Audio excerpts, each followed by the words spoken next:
नमस्कार दोस्तों, आज की बुद्ध नैतिक कहानी में आपका स्वागत है।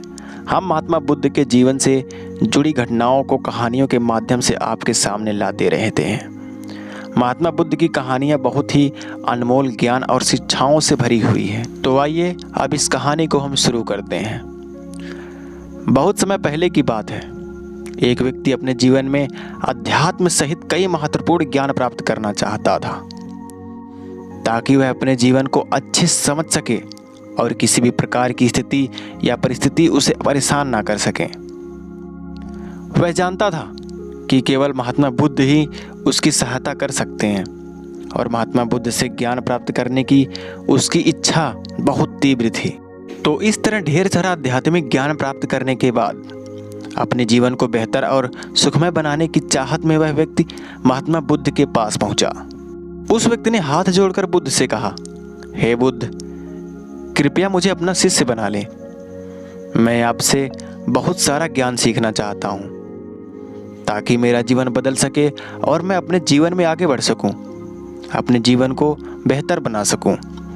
बुद्ध ने उस व्यक्ति की ओर देखा और कहा, बेटा, यदि तुम मुझसे शिक्षा लेना चाहते हो या मुझसे कुछ सीखना चाहते हो तो तुम आज से 10 दिन बाद मेरे पास आना। वह व्यक्ति 10 दिन बाद वापस लौटा और दोबारा बुद्ध के पास आया और बोला, हे बुद्ध, अब 10 दिन बीत गए हैं, कृपया मुझे शिक्षा दें। बुद्ध का उत्तर फिर यह था, यदि तुम कुछ सीखना चाहते हो तो तुम 10 दिन बाद आओ। ऐसा कई महीनों तक चलता रहा। जब भी शिष्य उनके पास आता तो गौतम बुद्ध उसे यह कहकर वापस भेज देते कि तुम 10 दिन बाद आना। आखिरकार शिष्य का धैर्य टूट गया। इस बार हार मानकर शिष्य ने गौतम बुद्ध से पूछा, हे बुद्ध, हर बार जब मैं 10 दिन बाद आता हूँ तो आप मुझे वापस भेज देते हैं। मुझे आपके ज्ञान की बहुत ज़रूरत है, कृपया मुझे सिखाएं, मैं कुछ सीखना चाहता हूँ। तो बुद्ध ने उस व्यक्ति से कहा, ठीक है बेटा, पहले जाकर 1 गिलास पानी ले आओ। वह व्यक्ति उनके कहे अनुसार 1 गिलास पानी ले आया। इसके बाद बुद्ध ने कहा, जाओ और 1 गिलास पानी ले आओ। वह उनके निर्देशानुसार पानी भरकर ले आया। अब महात्मा बुद्ध ने कहा, पहले गिलास में थोड़ी मिट्टी डाल दो। उस व्यक्ति ने बिना कोई प्रश्न पूछे वैसा ही किया जैसा बुद्ध ने कहा था। मिट्टी डालते ही पहले गिलास का पानी पूरी तरह दूषित हो चुका। अब महात्मा बुद्ध ने उस व्यक्ति से कहा, पहले गिलास का पानी दूसरे गिलास में डालो।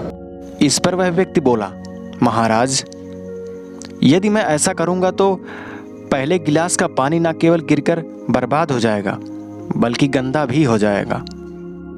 पहला गिलास का पहले पानी ही पानी से भरा हुआ है, वह दूसरे गिलास का पानी कैसे रोक सकता है। इस पर महात्मा बुद्ध मुस्कुराए और बोले, हम तुम्हें यही समझाना चाहते हैं कि तुम अभी ज्ञान प्राप्त करने में सक्षम नहीं हो, क्योंकि तुम्हारा दिमाग गंदे पानी से भरे हुए उस गिलास की तरह पहले से ही सभी प्रकार के बेकार और बुरे ज्ञान से भरा हुआ है। तो ऐसी स्थिति में मेरे द्वारा दिया गया ज्ञान आपके मन में कैसे समा सकता है। यदि मैं ज्ञान देने लगूंगा तो वह ज्ञान न केवल व्यर्थ चला जाएगा बल्कि प्रदूषित भी हो जाएगा। इसलिए सच्चा ज्ञान प्राप्त करने और आध्यात्मिक ज्ञान को समझने के लिए आपको अपने दिमाग में भरे हुए गलत और नकारात्मक विचारों को खाली करना होगा। आध्यात्मिक ज्ञान प्राप्त करने के लिए मन का पूर्णतः खाली होना आवश्यक है। यदि आप अपने आप से कहते रहेंगे कि आप सब कुछ जानते हैं तो आप कभी भी कुछ सीख नहीं सकते। इसलिए आप पहले गिलास में पानी खाली कर दें, तभी दूसरे गिलास में पानी समा पाएगा। इसी तरह अपने दिमाग को भी खाली कर दें और पुराने विचारों को दिमाग से बाहर निकाल दें। अब उस आदमी को बुद्ध की बात समझ आ गई और उसने पहले वाले गिलास से पानी खाली करके नई चीज़ें सीखने का फैसला किया। मेरे प्यारे दोस्तों, इस कहानी से हमें यह सीख मिलती है कि हमारा दिमाग एक पैराशूट की तरह है। पैराशूट जब तक नहीं खुलता तब तक उसका कोई फ़ायदा नहीं होता। उसी प्रकार हमारा दिमाग भी तभी काम करता है जब वह खुलता है और सफलता की नई उड़ान भरता है। इसलिए अपने दिमाग में जो भी बेकार के विचार हैं उन्हें खाली कर लें, तभी आप नई चीज़ें सीखकर अपना जीवन बदल पाएंगे। तो हेलो प्यारो दोस्तों, अगर आपको हमारी वीडियो पसंद आए तो हमारे चैनल को लाइक सब्सक्राइब जरूर करें और कमेंट करना ना भूलें। धन्यवाद।